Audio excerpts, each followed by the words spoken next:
బ్రహ్మదేవునికి ఎక్కువ ఆలయాలు ఎందుకు ఉండవో మీకు తెలుసా? ఒకానొక సందర్భంలో సృష్టికర్త అయిన బ్రహ్మ మరియు స్థితికారుడు అయిన విష్ణువు మధ్య తమలో ఎవరు గొప్ప అనే విషయంపై వాదన మొదలైంది.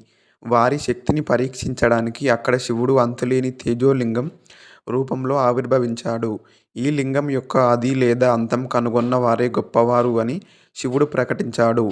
విష్ణువు లింగం అడుగు భాగాన్ని కనుక్కోవడానికి క్రిందికి వెళ్ళగా, బ్రహ్మ పై భాగాన్ని కనుక్కోవడానికి ఆకాశంలోకి వెళ్ళాడు.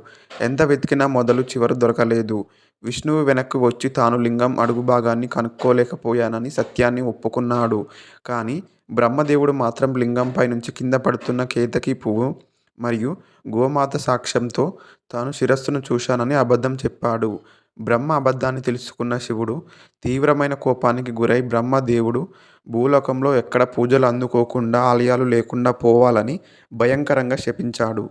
ఈ శాపం కారణంగానే బ్రహ్మదేవుడికి భారతదేశంలోని అతి తక్కువ ఆలయాలు ఉన్నాయి. రాజస్థాన్లోని పుష్కర్ క్షేత్రంలో మాత్రమే ఆయనకు ప్రధాన ఆలయం ఉంది. మీకు బ్రహ్మదేవుడు